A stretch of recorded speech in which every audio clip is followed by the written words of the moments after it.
जय हिंद साथियों, मैं सुमित कुमार आप सभी का एसिड कंप्यूटर क्लासेस में स्वागत करता हूं। और बताइए आप सभी की हालचाल कैसे हैं? सब ठीक ठाक जबरदस्त होंगे। आज हम यहाँ पढ़ने वाले हैं घन। घन में आइए देखते हैं हम घन हम यहाँ पढ़ेंगे। यार देखिए, घन बना लीजिए। घन किस प्रकार बनेगा? घन को हम बनाएंगे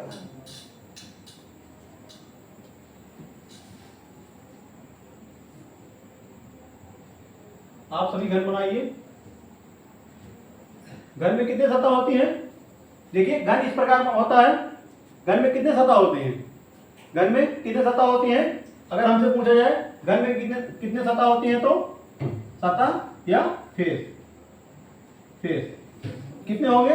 6 फेस। घन में कितने फेस होते हैं? 6। एक इधर, एक ठीक इसके पीछे, बगल वाला दोनों और ऊपर नीचे, 6 फेस हो गए। और इसमें कोने कितने होते हैं? कॉर्नर। कोने कितने होते हैं घन में? कॉर्नर कोने कितने होते हैं? घन तो कमरा आप सब देखते हैं, कमरा सब घन है ना। घन की सभी भुजाएं बराबर होती है, तो कमरे में कितने कोने होते हैं? 8 कोने होते हैं। उसी प्रकार घन में कितने कोने होते हैं? 8 कोने किस प्रकार होंगे? एक कोना, 2, 3, 4। 4 अगर ऊपर है इसके नीचे भी 4, 5, 6, 7, 8 कोने होंगे। अब भुजा कितनी होती है? भुजा कितनी होती है? भुजा कितनी होंगी? 12। तो 12 किस प्रकार होती है भुजा? 12। एक भुजा, 2 भुजा, 3 भुजा, 4 भुजा, 4 और यहाँ 5, 6, 7, 8, 9, 10, 11, 12, टोटल 12 भुजाएं हैं। अगर हमसे पूछे घन की कितने सतह होती है? 6। कोने कितने होते हैं? 8 और भुजा 12। इस पर किस प्रकार क्वेश्चन बनते हैं? देखिए, इस पर किस प्रकार क्वेश्चन बनेंगे। पहले इसका सूत्र क्या होता है? n बराबर, इसमें सूत्र होता है n बराबर छोटे घन का क्यूब। छोटे घन का क्यूब। और एक सूत्र होता है n बराबर क्या होता है? एक सूत्र है इसका n निकालने का, बड़ा घन बटे छोटा घन। ये 2 फार्मूले हमें इसमें प्रयोग करना है। n निकालने का छोटा घन का होल क्यूब और इसका बड़े घन बटे छोटा घन। आगे इसी प्रकार देखते हैं क्वेश्चन हम। आइए इस पर हम क्वेश्चन देखते हैं। क्वेश्चन क्या है? देखिए, 512 छोटे घनों को 512 छोटे एवं बराबर घनों को मिलाकर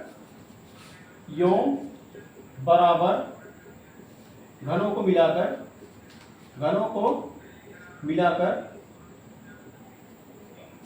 512 छोटे एवं बराबर घनों को मिलाकर एक घन बनाया। मिलाकर रखने पर एक बड़ा घन बनाया जाता है। मिलाकर रखने पर एक बड़ा घन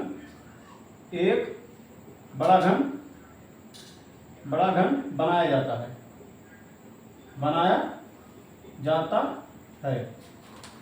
512 छोटे घनों को मिलाकर 512 छोटे एवं बराबर घनों को मिलाकर रखने पर एक बड़ा घन बनाया जाता है। तो निम्न प्रश्नों के उत्तर दीजिए। इसमें तो निम्न प्रश्नों के उत्तर दीजिए। निम्न प्रश्नों के उत्तर दीजिए। क्वेश्चन हमारा है। अब इसमें क्या पूछ सकता है? 512 छोटे घन दिए गए हैं। छोटे घनों को मिलाकर बनाया गया है एक बड़ा घन।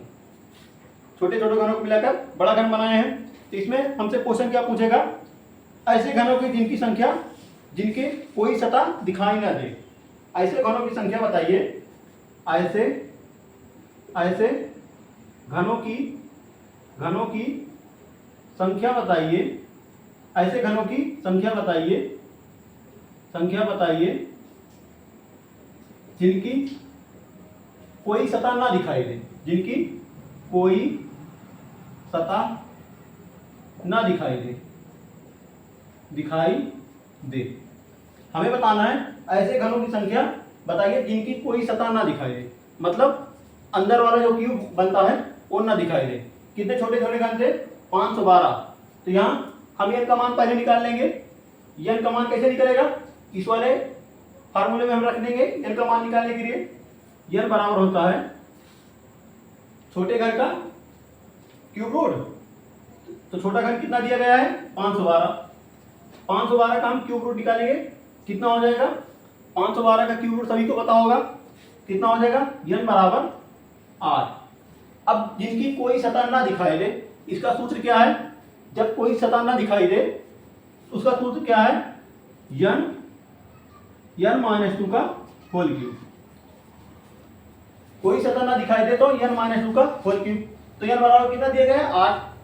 n बराबर दिया गया है 8 माइनस 2 का होल क्यूब। कितना हो जाएगा? 8 माइनस 2, 8 माइनस 2 कितना होता है? 6। 6 का क्यूब करेंगे तो 216। हमसे पूछे जिनकी सतह कोई ना दिखाई दे तो कितना हो जाएगा? 216। यहां देखिए, ये आप सभी को ना दिखाई देगा, इसे हम ऊपर नोट कर देते हैं इसका। यहां पर इसे हम सॉल्व कर देंगे। जिनकी कोई सतह ना दिखाई दे इसका सूत्र क्या होता है? पहले तो हम n का मान निकाल लेंगे। n बराबर होता है क्यूब रूट कितने का? 512 का क्यूब रूट निकालेंगे। 512 का क्यूब रूट n बराबर कितना हो जाएगा? 8। अब हम जिनकी सतह ना दिखाई दे, एक भी सतह नहीं दिखती, उनका सूत्र क्या होता है? उनका सूत्र होता है n माइनस 2 का होल क्यूब। तो n बराबर कितना? फार्मूले में कितना है n बराबर 8 दिया गया है। तो n की जगह पर 8 हम रख देंगे, 2 माइनस कर देंगे, उसके बाद होल क्यूब। कितना हो गया? 8 माइनस 2 6। 6 का क्यूब करेंगे तो हो जाएगा 216। 216 हमारा आंसर हो जाएगा जिनकी कोई सतह न दिखाई दे, या कोई सतह न रंगी हो, या रंगहीन सतह, या अंतः केंद्रीय सतह भी हम इसे कह सकते हैं। इसे हम अंतः केंद्रीय सतह भी कह सकते हैं। आइए देखते हैं ऐसे घन जिनकी केवल एक सतह दिखाई दे। वही क्वेश्चन हमारा है 512। ऐसे घन जिनकी केवल एक सतह दिखाई दे, जिनकी केवल एक सतह दिखाई दे। हमें बताना है ऐसे घन जिनकी केवल एक सतह दिखाई दे। तो n बराबर हम कितना निकाले थे? n बराबर हमारा निकला था 8। तो जिनकी एक सतह दिखाई दे इसका सूत्र क्या होता है? इसका फार्मूला हम देखेंगे 6n माइनस 2 का होल स्क्वायर। ऐसे घन जिनकी केवल एक सतह दिखाई दे उसका फार्मूला होता है 6n माइनस 2 का होल स्क्वायर। इसे एक सतह वाले को क्या कहते हैं? एक सतह वाले को मध्य घन भी कहा जाता है। ठीक, तो इसे हम फार्मूले में रख देंगे 6। n का मान कितना दिया गया है? 8 माइनस 2 का स्क्वायर। कितना हो जाएगा? 6। 8 से 2 जाएगा, 6 छक 36 गुणे 36। कितना हो जाएगा? 6 छक 36, 36 का 18, 3 21, 216 घन ऐसे होंगे जिनकी केवल एक सतह दिखाई देगी। और तीसरा क्वेश्चन इसमें क्या पूछ सकता है? ये दूसरा क्वेश्चन हमारा था। और तीसरा क्वेश्चन क्या पूछ सकता है? ऐसे घन जिनके तीनों सतह पर रंग हो या दिखाई दे। ऐसे घन जिनकी केवल दो सतह दिखाई दे। ऐसे घन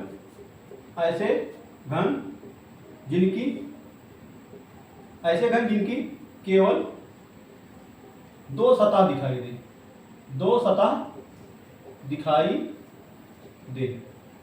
हमें बताना है ऐसे घन जिनकी केवल दो सतह दिखाई दे। दो सतह का फार्मूला क्या होता है? और इसे क्या कहते हैं? इसे कहते हैं मध्य घन, और इसे कहते हैं केंद्रीय घन।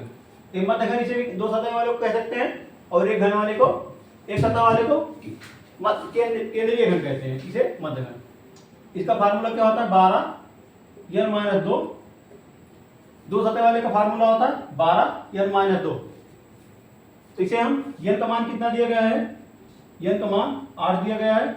8 माइनस 2 कितना हो जाएगा 12 गुणे 6, 12 छक्के 72। और तीसरा क्वेश्चन हमसे क्या, चौथा क्वेश्चन हमसे क्या पूछ सकता है, चौथा क्वेश्चन क्या हमसे पूछ सकता है इसमें, ऐसे घन जिनकी केवल 3 सतह दिखाई दे, ऐसे घन जिनकी केवल 3 सतह दिखाई दे, जिनकी केवल 3 सतह दिखाई दे, 3 सतह दिखाई दे, ऐसे घन जिनकी केवल 3 सतह दिखाई दे। तो 3 सतह कहां दिखाई देगी, कोने पर होती है 3 सतह हमेशा। 3 सतह तभी दिखाई दे जब दीवार पे हम देखेंगे, कोने की दीवार देखेंगे तो एक दाएं की दीवार, बाएं की और ऊपर छत, वहीं तो 3 सतह हमें दिखाई देगा। तो 3 सतह कहां कहां होते हैं, सिर्फ कोने पर। कोने कितने होते हैं 8। कोई भी क्वेश्चन हमसे पूछे 3 सतह कितने, 3 सतह कहां कहां दिखाई देगी, तो हमेशा 8 हमारा आंसर होगा, हमेशा इसका आंसर 8 होगा। केवल 3 सतह अगर पूछे हमसे तो हमेशा 8 होगा।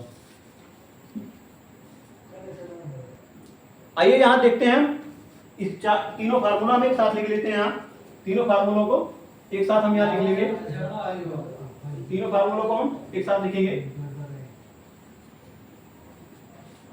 एक सतह वाला पहले तो हम लिखेंगे जिसकी एक भी सतह ना दिखाई दे, जिसकी एक भी सतह ना दिखाई दे, इसकी कोई सतह नहीं दिखाई देती है, रंगहीन सतह, रंगहीन सतह, रंगहीन सतह बोले हैं। रंगहीन सतह इसे क्या क्या कह सकते हैं हम, अंतः केंद्रीय सतह। अंदर होता है ना ये सब, जो नहीं दिखता वो अंदर रहता है, इसलिए इसे अंतः केंद्रीय घन कहते हैं। अंतः केंद्रीय घन, अंतः केंद्रीय घन, अंतः केंद्रीय घन। इसका फार्मूला क्या बताए थे हम, रंगहीन सतह का या अंतः केंद्रीय घन इसे कहते हैं। इसका फार्मूला क्या हम बताएं, इसका बताए थे हम n-2 का होल क्यूब, ये तो फार्मूला बताए थे आप सभी को। और दूसरा क्वेश्चन क्या था, दूसरा हमारा फार्मूला क्या हो जाएगा, एक सतह रंगीन, एक सतह रंगीन, एक सतह रंगीन। एक सतह रंगीन को क्या कहते हैं, केंद्रीय घन। एक सतह रंगीन को केंद्रीय घन कहते हैं, केंद्रीय घन। तो केंद्रीय घन निकालने के लिए हम कौन सा फार्मूला लगाएंगे, एक सतह वाले के लिए 6n-2 का स्क्वायर। और तीसरा क्वेश्चन क्या था हमारा, 2 सतह रंगीन। अब हमारा पहले रंगीन सतह थी, उसके बाद एक सतह, अब आएगा हमारा 2 सतह, 2 सतह रंगीन, 2 सतह रंगीन, या इसे कहते हैं मध्य घन। 2 सतह वाले को मध्य घन कहते हैं, मध्य घन। मध्य घन हमेशा भुजाओं पे मिलती है, भुजाओं पर। आप सभी को हम डायग्राम के माध्यम से बताएंगे, उससे और आप सभी को क्लियर हो जाएगा। अभी तो हम फार्मूला बता रहे हैं। फार्मूला इसका क्या होता है, 2 सतह रंगीन का या मध्य घन का फार्मूला क्या होता है, 12n-2। अब 3 सतह वाला हमसे पूछे तो 3 सतह, चौथा हो जाएगा 3 सतह, 3 सतह रंगीन, या इसे हम कह सकते हैं शीर्ष घन। 3 सतह वाले को क्या कह सकते हैं, शीर्ष घन। हमेशा टॉप पे होता है ना, टॉप पे होता है, इसलिए इसे शीर्ष घन कहते हैं। शीर्ष घन हमेशा इसका आंसर ही 8 होता है, इसका आंसर हमेशा 8 घन होता है। आइए देखते हैं, अगर हम पूछते हैं आप सभी से, बताइएगा अंतः केंद्रीय घन, इसका फार्मूला क्या होता है, तो आप सब बताइएगा n-2 का होल क्यूब। मध्य घन का अगर हम पूछे तो मध्य घन का क्या बताइएगा आप सब, 6n-2 का होल स्क्वायर, 6n-2 का होल स्क्वायर। यहाँ पर मध्य घन का पूछेंगे तो 12n-2, और केंद्रीय घन का पूछेंगे तो 6n-2 का होल स्क्वायर, और 3 सतहों को पूछेंगे तो 8। इतना तो आप सभी को समझ में आ गया होगा। आइए इसके आगे देखते हैं हम, इसके आगे क्या क्वेश्चन बनेगा हमारा, इसके आगे क्या क्वेश्चन बनेगा, हमसे पूछे क्वेश्चन हमारा एक 5 सेंटीमीटर वाले, क्वेश्चन हमारा है एक 5 सेंटीमीटर वाले चर वाले बड़े घन को 5 सेंटीमीटर वाले बड़े घन को 1 सेंटीमीटर वाले 1 सेंटीमीटर वाले 1 सेंटीमीटर वाले छोटे घनों में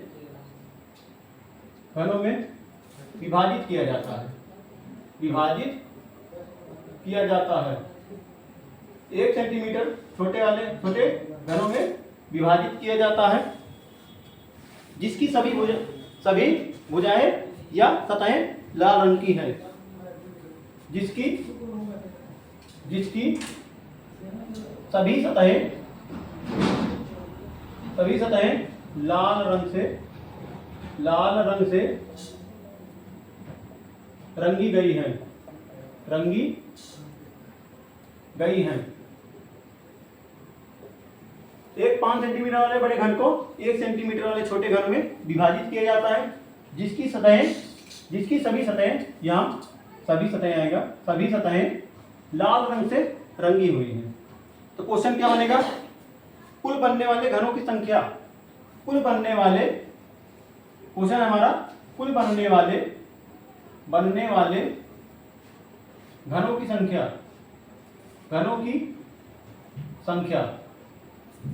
कितनी है? कुल बनने वाले घनों की संख्या कितनी है?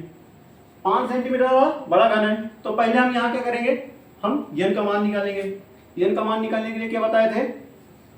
n बराबर क्या बताए थे? n बराबर होता है बड़ा घन बटे छोटा घन। यही तो फार्मूला आप सभी को बताए थे n निकालने के लिए, बड़ा घन बटे छोटा घन। तो बड़ा घन कितना दिया गया है? 5 सेंटीमीटर वाला बड़ा घन। तो 5 n बराबर हो जाएगा 5 सेंटीमीटर, और छोटा घन कितना दिया गया? 1 सेंटीमीटर वाले छोटे घनों में। तो छोटा घन कितना होगा? 1 सेंटीमीटर में हमें विभाजित करना है। 1 पंचे 5, तो n बराबर कितना आ गया? 5। तो हमें छोटे घनों में 5 सेंटीमीटर का एक घन बन रहा है, इसमें हमें विभाजित करना है, और जिसकी सभी सतहें लाल रंग की है। जितना घन जो है इसकी सभी सतहें लाल रंग की रंगी हुई है। तो हमसे क्या पूछा है? कुल बनने वाले घनों की संख्या कितनी है? पहले तो हम टोटल घन निकालेंगे। टोटल घन निकालने के लिए हमें क्या करना है? कौन सा फार्मूला लगेगा? n cube. n बराबर दिया गया है 5, तो टोटल निकालने के लिए हमें क्या करना है? n का क्यूब। तो n बराबर 5 का क्यूब करेंगे कितना हो जाएगा? 125। n का क्यूब निकालेंगे तो 125। टोटल घन हो जाएगा, टोटल क्यूब हो जाएगा 125। दूसरा क्वेश्चन इसमें हमारा क्या बनेगा? ये तो टोटल घन हो गया। अगर हमसे यहाँ पूछे जिसकी एक भी सतह न दिखाई दे हो, या रंगहीन सतह हमसे पूछा जाए, या अंतःकेंद्रीय घन पूछा जाए। अगर हमसे पूछे अंतःकेंद्रीय घन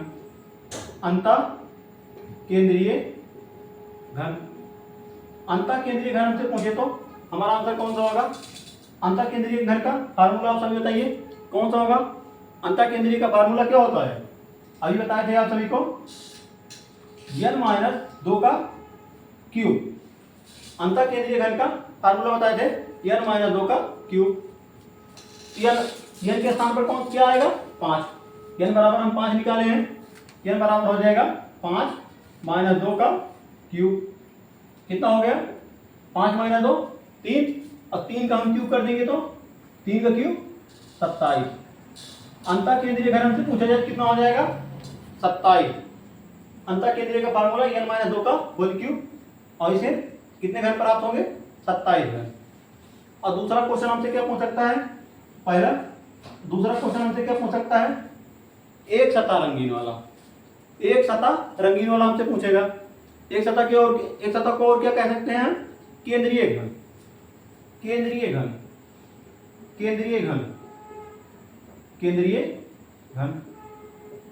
घन का फार्मूला क्या होता है? केंद्रीय घन का फार्मूला क्या होता है? 6n-2 का स्क्वायर। n बराबर तो हम पहले निकाल चुके हैं 6, n का मान 5 - 2 का स्क्वायर। कितना हो जाएगा? 6 गुणे 5 से 2 जाएगा 3 और 3 का स्क्वायर दिया गया है, 3 का स्क्वायर 6 गुणे 9, 9 छक्के 54। केंद्रीय घन कितना हो गया 54, केंद्रीय घन 54। अब तीसरा क्वेश्चन क्या है हमारा, तीसरा क्वेश्चन केंद्रीय घन। अब हमें बताना है, ये तो एक सतह थी, अब हमें बताना है दो सतह रंगीय, दो सतह वाला, दो सतह वाले क्या कहते हैं मध्यघन, दो सतह वाले को मध्यघन कहते हैं। तो मध्यघन हम यहां निकाल लेंगे, मध्यघन, मध्यघन, मध्यघन के लिए फार्मूला क्या है 12 n माइनस 2, फार्मूला हमारा यही था। तो हम 12 n का मान 5 दिया गया है, 5 माइनस 2 कितना हो जाएगा 12 गुणे 3 बराबर 36, कितना हो गया 36। अब हमसे लास्ट क्वेश्चन क्या पूछेगा, तीन सतहों रंगीन वाला, तीन सतह रंगीन वाला, वो तो हम बताए हैं हमेशा 8 होती है। अब इन चारों को जोड़कर 125 होना चाहिए, जोड़ लीजिए 27 7 4 11, 7 4 11 6 17, 17 8 कितना होता है 25, 8 3 घर वाला हो जाएगा ना, 8 3 घर वाला 25, 2 5 7 3 10 2 12, 125 टोटल 125 था। इन तीनों को जोड़ने पर भी 125 आ रहा है।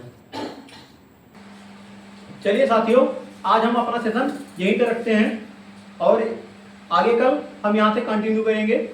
और सेशन अगर पसंद आए तो लाइक शेयर सब्सक्राइब जरूर करिएगा, कमेंट भी जरूर करिएगा, जिससे हमें भी पता चले किस प्रकार हम पढ़ा रहे हैं और आप सभी को कितना समझ में आ रहा है। शेयर भी सब्सक्राइब जरूर करिएगा। जय हिंद दोस्तों।